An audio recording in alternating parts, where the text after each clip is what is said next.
आज की कहानी है मेहनत का फल। मेहनत के फल का महत्व।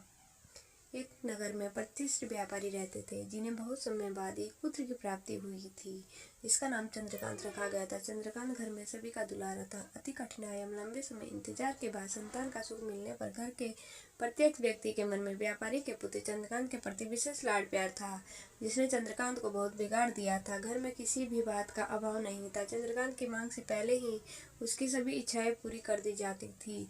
शायद इसी कारण चंद्रकांत को ना सुनने की आदत नहीं थी और ना ही मेहनत के महत्व का आभास था। चंद्रकांत के जीवन में कभी कभी अभाव नहीं देखा था, इसलिए उसका नजरिया जीवन के प्रति बहुत अलग था। और वो एक व्यापारी ने कड़ी मेहनत से अपना व्यापार बनाया था। ढलती उम्र के साथ व्यापारी को अपने कारोबार के प्रति चिंता होने लगी थी। व्यापारी को चंद्रकांत के व्यवहार से प्रत्यक्ष था कि उसके पुत्र को मेहनत के फल का महत्व नहीं पता।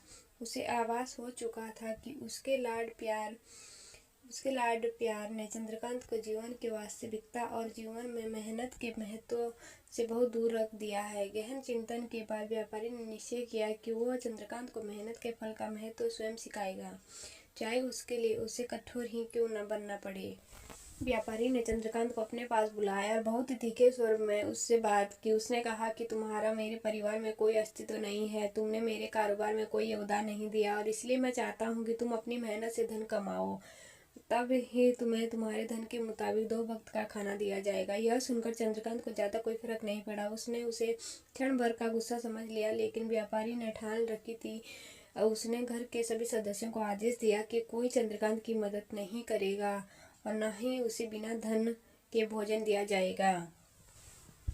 चंद्रकांत से सभी बहुत लाड प्यार करते थे, जिसका उसने बहुत फायदा उठाया। वो रोज किसी न किसी के पास जाकर धन मांग लाता और अपने पिता को दे देता, और व्यापारी उसे उन पैसों को कुएं में फेंकने को बोलता, जिससे चंद्रकांत बिना किसी अड़चन के फेंक आता और उसे रोज भोजन मिल जाता। ऐसा कई दिनों तक चलता रहा, लेकिन अब घर के लोगों को रोज रोज धन देना भारी पड़ने लगा।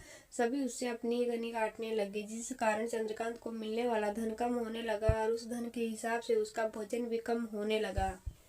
एक दिन चंद्रकांत को किसी ने धन नहीं दिया और उसे अपनी भूख को शांत करने के लिए गांव में जाकर कार्य करना पड़ा। उस दिन वो बहुत देर से थका हारा व्यापारी के पास पहुंचा और धन देकर भोजन मांगा। रोज के अनुसार व्यापारी ने उसे वो धन कुएं में फेंकने का आदेश दिया, जिसे एक बार चंद्रकांत सहजता से स्वीकार नहीं कर पाया और उसने पलट कर जवाब दिया, पिताजी, मैं इतनी मेहनत करके पसीना बहाकर इस धन को लाया और आपने मुझे एक क्षण में इसे कुएं में फेंकने का कह दिया। यह सुनकर व्यापारी समझ गया कि आज चंद्रकांत को मेहनत के फल का महत्व समझ आ गया। व्यापारी भली भांति जानता था कि उसके परिवार वाले चंद्रकांत की मदद कर रहे हैं, तब ही चंद्रकांत इतनी आसानी से धन कुएं में डाल आता था। लेकिन उसे पता था कि एक न एक दिन सभी परिजन चंद्रकांत से कन्नी काट लेंगे। इस दिन चंद्रकांत के पास कोई विकल्प शेष नहीं होगा। व्यापारी ने चंद्रकांत को गले लगा लिया और अपना सारा कारोबार उसे सौंप दिया।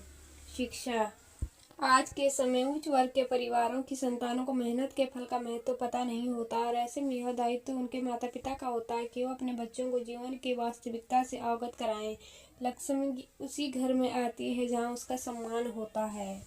मेहनत एक ही ऐसा हथियार है जो मनुष्य को किसी भी परिस्थिति से बाहर ला सकता है। व्यापारी के पास इतना धन तो था कि चंद्रकांत और उसके आने वाली पीढ़ी बिना किसी मेहनत के जीवन में आसानी से निकाल लेते। लेकिन अगर आज व्यापारी अपने पुत्र को मेहनत का महत्व नहीं बताता, तो एक न एक दिन व्यापारी को आने वाली पीढ़ी व्यापारी को जरूर कोसती। Thank you.